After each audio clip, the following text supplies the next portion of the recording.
tuntutan ke muka persidangan, kemudian nanti hakim menjatuhkan putusan, itu kan semuanya didasarkan pada alat-alat bukti dan didasarkan kepada semua barang-barang bukti yang didapat dari tempat kejadian perkara. Perkara yang terjadi terhadap Brigadir J ini, barang-barang bukti dan alat-alat bukti itu sudah dihancurkan semua, dipindah lokasinya. Sehingga mau tidak mau dari awal polisi mengalami kebingungan untuk menetapkan apakah perkara ini adalah perkara pembunuhan biasa, pembunuhan berencana, atau pembelaan diri. Untuk menentukan faktanya seperti apa. Oleh karena itulah polisi melakukan prosesnya itu secara bertahap. Dimulai dengan menggunakan pasal 338, pembunuhan. Ancaman pidananya 15 tahun.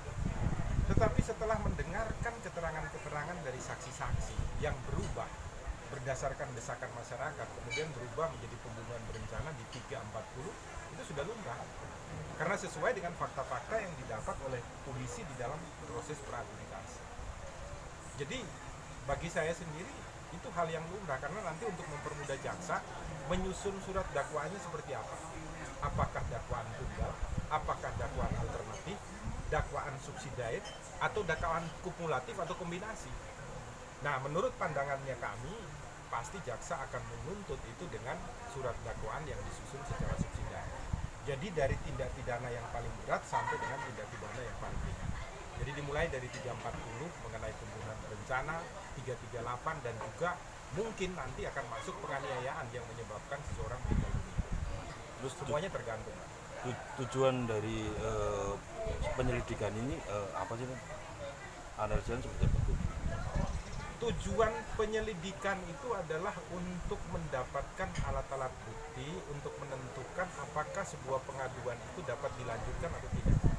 Sedangkan kalau tujuan daripada penyidikan itu adalah mengumpulkan setiap proses yang terjadi di lapangan sehingga nanti bisa ditentukan siapa tersangkanya. Jadi mencari alat-alat bukti untuk menentukan siapa tersangkanya. Nah, proses yang terjadi saat ini sudah pada tahap penyidikan, yaitu tahap di mana pengumpulan alat bukti untuk menentukan siapa saja yang menjadi tersangka dalam perkara ini. Tetapi bagaimanapun kita harus sadar ya, nanti bukti yang terbuka di persidangan tidak mungkin akan terang benderang. Kenapa tidak mungkin akan terang benderang? Karena seluruh si terdakwa ini bilang, saya nembak aja. Hakim kan sudah tahu, ahlinya bilang bukan hanya ditembak, dipukul juga. Luka pukulannya di mana? Di pundak ini yang buat patah, dirusuk. Luka di kaki itu bukan dari tembakan. Itu dari penganiayaan. Dari benda tumpul, dari apa. Sehingga hakim akan bilang, tidak mungkin. Semakin kamu tidak ngaku, hukumanmu tambah berat. Cerita aja. Tapi ini semua alat buktinya kan sudah hilang. CCTV juga. CCTV tidak ada. Mayat sudah dipindah, sudah dikubur, sudah dibedah, sudah susah, tidak bisa. Jadi saksi dia menjelaskan A dan B, hakim malah semakin ragu. Ini ngapain sih? Tidak mungkin. Karena saksi-saksi ini besok akan ngomong semua. Yang suruh saya bunuh adalah si Ferdi Sambo. Pasti semua akan ngomongnya begitu. Saya disuruh oleh siapa? Ferdi Sambo.